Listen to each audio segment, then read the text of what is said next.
نحمده ونصلي على رسوله الكريم أما بعد فأعوذ بالله من الشيطان الرجيم بسم الله الرحمن الرحيم السلام علیکم ورحمۃ اللہ وبرکاتہ۔ اسلامک لائبریری اسٹوڈیو کے آج سیشن نمبر 23 میں ہم سب شریک ہیں۔ اللہ تعالیٰ کا کروڑہا شکر کہ اس نے ہمیں رمضان المبارک جیسا تحفہ عطا کیا کہ مومن اس میں اپنی بخشش کا سامان کرتے ہیں۔ ہمارا آج کا موضوع لیلۃ القدر کی تلاش ہے، جس میں ہم قرآنی آیات اور احادیث مبارکہ کی روشنی میں مطالعہ کریں گے۔ تو ہم آج کے اس اپنے سیشن کا آغاز کرتے ہیں۔ رمضان کے آخری عشرہ میں تلاش لیلۃ القدر کا بیان۔ آیات قرآنی کی روشنی میں اعوذ باللہ من الشیطان الرجیم بسم اللہ الرحمن الرحیم۔ سورۃ الاعراف میں ہے ترجمہ: اور ہم نے موسیٰ علیہ السلام سے 30 راتوں کا وعدہ فرمایا اور ہم نے اسے مزید 10 راتیں ملا کر پورا کیا، سو ان کے رب کی مقرر کردہ میعاد 40 راتوں میں پوری ہو گئی۔ اور موسیٰ علیہ السلام نے اپنے بھائی ہارون علیہ السلام سے فرمایا، تم اس دوران میری قوم میں میرے جانشین رہنا اور ان کی اصلاح کرتے رہنا اور فساد کرنے والوں کی راہ پر نہ چلنا، یعنی انہیں اس راہ پر نہ چلنے دینا۔ حدیث نبویہ کی روشنی میں تلاش لیلۃ القدر کا بیان۔ اس ضمن میں پہلی حدیث ہے، حضرت عائشہ رضی اللہ تعالیٰ عنہا سے روایت ہے کہ رسول اللہ صلی اللہ علیہ وآلہ وسلم نے فرمایا، شب قدر کو رمضان کے آخری عشرے کی طاق راتوں میں تلاش کیا کرو، اور ایک روایت میں ہے کہ رمضان کی آخری 7 طاق راتوں میں تلاش کیا کرو۔ یہ حدیث متفق علیہ ہے۔ حضرت عبداللہ ابن عمر رضی اللہ تعالیٰ عنہما سے روایت ہے کہ رسول نبی کریم صلی اللہ علیہ وآلہ وسلم کے بعض اصحاب کو شب قدر خواب میں آخری 7 راتوں کے اندر دکھائی گئی۔ پس رسول اللہ صلی اللہ علیہ وآلہ وسلم نے فرمایا کہ میں دیکھتا ہوں کہ تمہارے خواب آخری 7 راتوں پر متفق ہو گئے ہیں، لہٰذا جو تم میں سے اسے تلاش کرنا چاہے تو وہ آخری 7 راتوں میں تلاش کرے۔ یہ حدیث متفق علیہ ہے۔ حضرت عبداللہ ابن عمر رضی اللہ تعالیٰ عنہما بیان کرتے ہیں کہ ایک شخص نے رمضان کی 27ویں رات میں لیلۃ القدر کو خواب میں دیکھا۔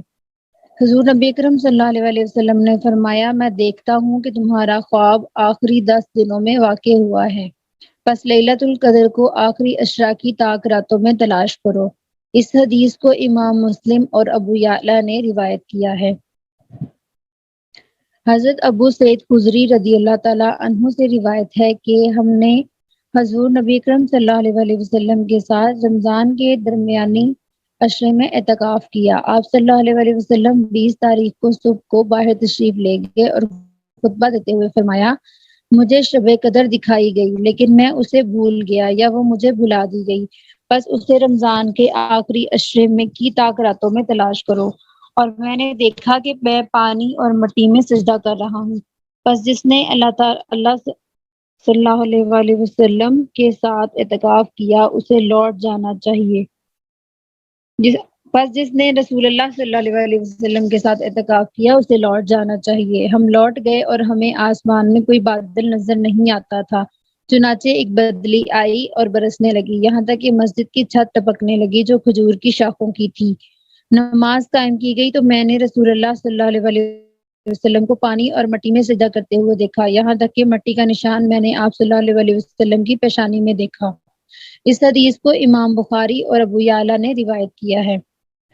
حضرت عائشہ صدیقہ رضی اللہ تعالیٰ عنہا سے روایت ہے کہ حضرت رسول اللہ صلی اللہ علیہ وآلہ وسلم رمضان کے آخری عشرے میں اعتکاف بیٹھتے تھے اور فرمایا کرتے تھے، شب قدر کو رمضان کے آخری عشرے میں تلاش کیا کرو۔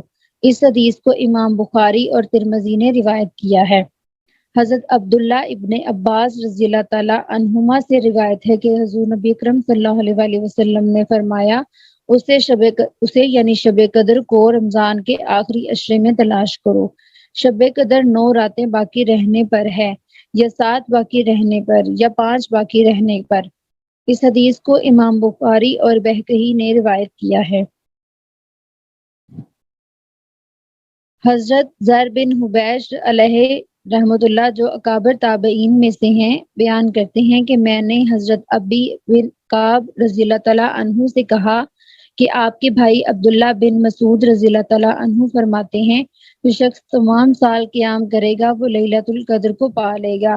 حضرت کعب رضی اللہ تعالیٰ عنہ نے فرمایا اللہ تعالیٰ ابن مسعود رضی اللہ تعالیٰ عنہ پر رحم فرمائے، اور ان کا ارادہ یہ تھا کہ کہیں لوگ ایک رات پر تکیہ کر کر نہ بیٹھ جائیں، ورنہ وہ خوب جانتے تھے کہ لیلۃ القدر رمضان میں ہے اور رمضان کے آخری عشرے میں ہے، اور اغلب طور پر وہ رمضان کی 27ویں شب ہے۔ پھر انہوں نے بغیر انشاءاللہ کہے قسم کھا کر کہا کہ لیلۃ القدر رمضان کی 27ویں شب ہی ہے۔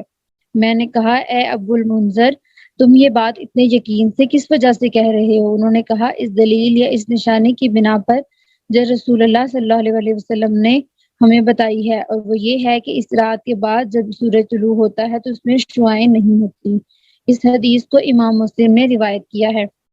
حضرت ابو سعید خدری رضی اللہ تعالیٰ عنہ بیان کرتے ہیں کہ حضور نبی اکرم صلی اللہ علیہ وسلم نے رمضان المبارک کے پہلے عشرے میں اعتکاف کیا، پھر ایک ترکی خیمہ میں رمضان کے درمیانی عشرے میں اعتکاف کیا جس کے دروازے پر چٹائی لگی ہوئی تھی۔ آپ صلی اللہ علیہ وسلم نے اپنے ہاتھ سے وہ چٹائی ہٹائی اور خیمہ کے ایک کونے میں رکھ دی، پھر خیمہ سے سر باہر نکالا اور لوگوں سے مخاطب ہوئے۔ لوگ آپ صلی اللہ علیہ وسلم کے قریب ہو گئے۔ آپ صلی اللہ علیہ وسلم نے ان سے فرمایا میں اس رات کی تلاش میں پہلے عشرے میں اعتکاف کرتا تھا، پھر میں درمیانی عشرے میں اعتکاف بیٹھا، پھر میرے پاس کوئی فرشتہ آیا، میری طرف وحی کی گئی کہ یہ آخری عشرے میں ہے، تم میں سے جس شخص کو پسند ہو اور اعتکاف کرے۔ لوگوں نے آپ صلی اللہ علیہ وسلم کے ساتھ اعتکاف کیا۔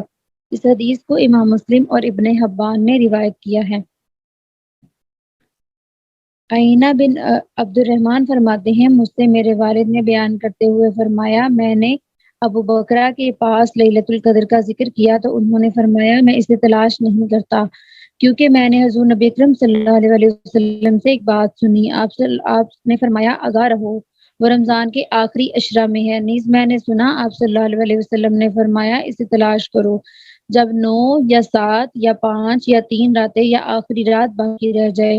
عبد الرحمن کہتے ہیں ابو بکرہ رمضان کے پہلے 20 دنوں میں عام دنوں کی طرح نماز پڑھتے، جب آخری 10 دن شروع ہوتے تو معمول سے ہٹ کر زیادہ عبادت میں مشغول ہو جاتے۔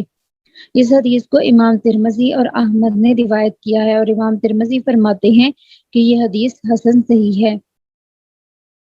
حضرت عائشہ صدیقہ رضی اللہ تعالیٰ عنہا سے روایت ہے کہ حضور نبی کریم صلی اللہ علیہ وسلم رمضان شریف کے آخری 10 دنوں میں اعتکاف بیٹھتے اور ارشاد فرماتے رمضان کے آخری عشرہ میں لیلۃ القدر کو تلاش کرو۔ اس حدیث کو امام ترمذی نے روایت کیا ہے، اور امام ترمذی فرماتے ہیں حدیث عائشہ حسن صحیح ہے۔ حضرت معاویہ بن ابو سفیان رضی اللہ تعالیٰ عنہما سے روایت ہے کہ حضور نبی اکرم صلی اللہ علیہ وسلم نے فرمایا شب قدر 27ویں رات کی ہوتی ہے۔ اس حدیث کو امام ابو داؤد اور بہقی نے روایت کیا ہے۔ حضرت ابو سعید خدری رضی اللہ تعالیٰ عنہ کا بیان ہے کہ ہم حضور نبی اکرم صلی اللہ علیہ وسلم کے ساتھ رمضان کے درمیانی عشرہ میں اعتکاف بیٹھے تو آپ صلی اللہ علیہ وسلم نے فرمایا مجھے لیلۃ القدر دکھائی گئی تھی لیکن میں اسے بھول گیا ہوں، اسے آخری عشرہ میں تلاش کیا کرو۔ اس حدیث کو امام ابن ماجہ اور ابن ابی شیبہ نے روایت کیا ہے۔ حضرت عبادہ بن صامت رضی اللہ تعالیٰ عنہ سے مروی ہے کہ انہوں نے عرض کیا یا رسول اللہ ہمیں شب قدر کے بارے میں بتائیں، تو آپ صلی اللہ علیہ وسلم نے فرمایا یہ رات ماہ رمضان کے آخری عشرے میں 21ویں، 23ویں، 25ویں، 27ویں اور 29ویں یا رمضان کی آخری رات ہوتی ہے۔ جو بندہ اس میں ایمان و ثواب کے ارادے سے قیام کرے اس کے اگلے پچھلے تمام گناہ بخش دیے جاتے ہیں۔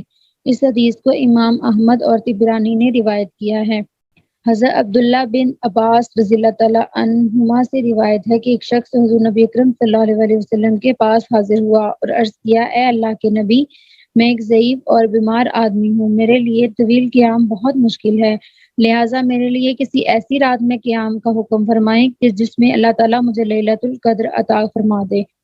آپ صلی اللہ علیہ وسلم نے فرمایا پھر تو تیرے لیے رمضان کے آخری عشرہ کی 7ویں رات جاگنا ضروری ہے۔ اس حدیث کو امام احمد نے روایت کیا ہے۔ حضرت اکرمہ حضرت ابن عباس رضی اللہ تعالیٰ عنہما سے روایت کرتے ہیں کہ حضور نبی اکرم صلی اللہ علیہ وسلم نے شب قدر کے بارے میں ارشاد فرمایا کہ یہ ایک خوشگوار اور معتدل کھلی کھلی گھٹن سے محفوظ رات ہے، نہ گرم نہ سرد۔ اس کی صبح سورج کمزور شعاؤں کے ساتھ سرخ طلوع ہوتا ہے۔ اس حدیث کو امام ابن خزیمہ اور بہقی نے روایت کیا ہے۔ شب قدر کی فضیلت کا بیان۔ اعوذ باللہ من الشیطان الرجیم، بسم اللہ الرحمن الرحیم۔ ترجمہ: بے شک ہم نے اسے ایک بابرکت رات میں اتارا ہے، بے شک ہم ڈر سنانے والے ہیں۔ ایک اور سورۃ قدر کی ایک اور آیت مبارکہ میں ہے، بے شک ہم نے اس قرآن کو شب قدر میں اتارا ہے۔ اور آپ کیا سمجھے ہیں کہ شب قدر کیا ہے؟ شب قدر فضیلت و برکت اور اجر و ثواب میں 1000 مہینوں سے بہتر ہے۔ اس رات میں فرشتے اور روح الامین جبرائیل علیہ السلام اپنے رب کے حکم سے خیر و برکت کے ہر امر کے ساتھ اترتے ہیں۔ یہ رات طلوع فجر تک سراسر سلامتی ہے۔ حدیث نبوی میں ہے، حضرت عائشہ رضی اللہ تعالیٰ عنہا سے روایت ہے کہ رسول اللہ صلی اللہ علیہ وسلم نے فرمایا، شب قدر کو رمضان کے آخری عشرے کی طاق راتوں اور ایک روایت میں ہے کہ رمضان کی آخری 7 طاق راتوں میں تلاش کیا کرو، اور یہ حدیث متفق علیہ ہے۔ شب قدر کی فضیلت پر دوسری حدیث ہے کہ حضرت عبداللہ ابن عباس رضی اللہ تعالیٰ عنہما سے روایت ہے کہ رسول اللہ صلی اللہ علیہ وسلم نے فرمایا کہ اس یعنی شب قدر کو رمضان المبارک کے آخری عشرے میں باقی رہنے والی راتوں میں سے 9ویں، 7ویں اور 5ویں رات میں تلاش کرو۔ اس حدیث کو امام بخاری اور بہقی نے روایت کیا ہے۔ حضرت ابو ہریرہ رضی اللہ تعالیٰ عنہ سے روایت ہے کہ حضور نبی اکرم صلی اللہ علیہ وسلم نے فرمایا، جس نے شب قدر میں حالت ایمان میں ثواب کی غرض سے قیام کیا، اس کے سابقہ گناہ بخش دیے جاتے ہیں، اور جس نے ایمان کی حالت میں ثواب کی غرض سے رمضان کے روزے رکھے، اس کے بھی سابقہ گناہ معاف کر دیے جاتے ہیں، اور یہ حدیث متفق علیہ ہے۔ حضرت ابو ہریرہ رضی اللہ تعالیٰ عنہ بیان کرتے ہیں کہ حضور نبی اکرم صلی اللہ علیہ وسلم نے فرمایا، جو شخص لیلۃ القدر میں قیام کرے اور اس کو پا لے، اس کی مغفرت کر دی جاتی ہے۔ راوی کہتے ہیں، میرا خیال ہے کہ ابو ہریرہ نے یہ بھی کہا تھا کہ ایمان کے ساتھ اور ثواب کی نیت سے۔ یہ حدیث متفق علیہ ہے اور یہ الفاظ مسلم کے ہیں۔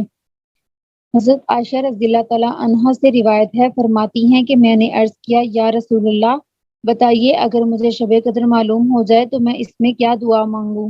آپ صلی اللہ علیہ وسلم نے فرمایا، کہو، اللہم انکا عفو کریم تحب العفو فاعف عنی، یعنی یا اللہ تو بہت معاف فرمانے والا کریم ہے، عفو درگزر کو پسند کرتا ہے، بس مجھے معاف فرما دے۔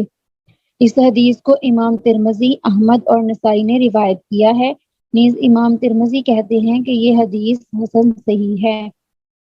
حضرت ابو ہریرہ رضی اللہ تعالیٰ عنہ سے مروی ہے کہ حضور نبی اکرم صلی اللہ علیہ وسلم نے ارشاد فرمایا، تمہارے پاس رمضان المبارک کا مہینہ آیا، اللہ تعالیٰ نے تم پر اس کے روزے فرض کیے ہیں، اس میں جنت کے دروازے کھول دیے جاتے ہیں اور جہنم کے دروازے بند کر دیے جاتے ہیں، اور سرکش و شریر شیاطین جکڑ دیے جاتے ہیں۔ اللہ تعالیٰ کے نزدیک اس ماہ میں ایک ایسی رات ہے جو 1000 راتوں سے افضل اور بہتر ہے۔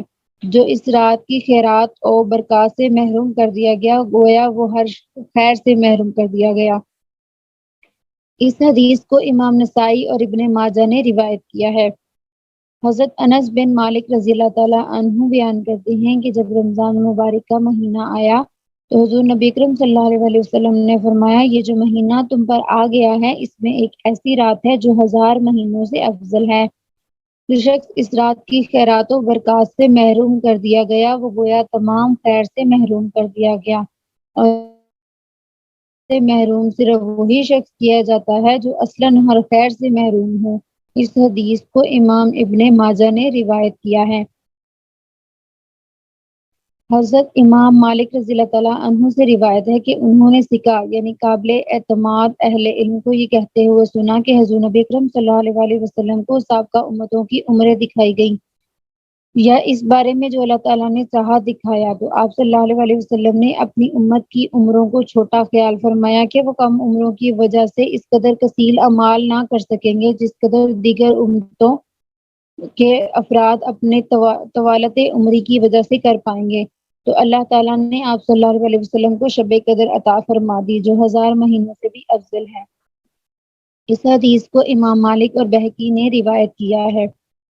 حضرت انس رضی اللہ تعالیٰ عنہ سے روایت ہے کہ حضور نبی اکرم صلی اللہ علیہ وسلم نے فرمایا، بلا شبہ اللہ تعالیٰ نے لیلۃ القدر میری امت ہی کو عطا کی ہے، ان سے پہلے کسی امت کو یہ نہیں ملی۔ اس حدیث کو امام دارمی نے روایت کیا ہے۔ حضرت عبادہ بن صامت رضی اللہ تعالیٰ عنہ سے مروی ہے کہ انہوں نے عرض کیا، یا رسول اللہ صلی اللہ علیہ وسلم، ہمیں شب قدر کے بارے میں بتائیں۔ تو آپ صلی اللہ علیہ وسلم نے فرمایا، یہ رات ماہ رمضان کے آخری عشرے میں ہوتی ہے، اس رات کو آخری عشرہ میں تلاش کرو، بے شک یہ رات تاک راتوں یعنی 21ویں، 23ویں، 25ویں، 27ویں، 29ویں میں سے کوئی ایک یا رمضان کی آخری رات ہوتی ہے۔ جو بندہ اس میں ایمان و ثواب کے ارادے سے قیام کرے، اس کے اگلے پچھلے تمام گناہ بخش دیے جاتے ہیں۔ اس حدیث کو امام احمد اور طبرانی نے روایت کیا ہے۔ حضرت انس رضی اللہ تعالیٰ عنہ سے روایت ہے کہ حضور نبی اکرم صلی اللہ علیہ وسلم نے فرمایا، جب شب قدر ہوتی ہے تو جبرائیل علیہ السلام فرشتوں کی جماعت میں اترتے ہیں اور ہر اس کھڑے بیٹھے بندے پر جو اللہ کا ذکر کرتا ہے سلام بھیجتے ہیں۔ جب ان کی عید کا دن ہوتا ہے یعنی عید الفطر کا دن، تو اللہ ان بندوں سے اپنے فرشتوں پر فخر کرتے ہوئے فرماتا ہے، اے میرے فرشتوں، اس مزدور کی اجرت کیا ہونی چاہیے جو اپنا کام پورا کر دے؟ وہ عرض کرتے ہیں، الہی، اس کی اجرت یہ ہے کہ اسے پورا اجر دیا جائے۔ اللہ تعالیٰ فرماتا ہے، اے فرشتوں، میرے بندے اور بندیوں نے میرا وہ فریضہ پورا کر دیا جو ان پر تھا۔ پھر وہ دعا میں دست طلب دراز کرتے ہوئے نکل پڑے۔ اللہ تعالیٰ نے فرمایا، مجھے اپنی عزت، اپنے جلال، اپنی کرم اور اپنی بلندی اور رفعت مکانی کی قسم میں ان کی دعا ضرور قبول کروں گا۔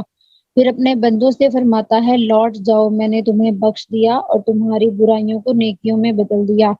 فرمایا، پھر یہ لوگ بخشے ہوئے اپنے گھروں کو لوٹتے ہیں۔ سبحان اللہ۔ اس حدیث کو امام بہقی نے روایت کیا ہے۔ تو معزز سامعین و سامعات، یہ تھا ہمارا آج کا سیشن جو کہ اختتام پذیر ہوا، اور آج کے سیشن میں ہم نے رمضان المبارک میں تلاش لیلۃ القدر کا بیان اور اس کی فضیلت کے بارے میں مطالعہ کیا۔ اللہ پاک سے دعا گو ہوں کہ اللہ پاک ہمیں اس بابرکت رات میں قیام کرنے اور اس کی برکتوں کو سمیٹنے کی توفیق عطا فرمائے اور ہمیں محرومی سے بچائے۔ السلام علیکم ورحمۃ اللہ وبرکاتہ۔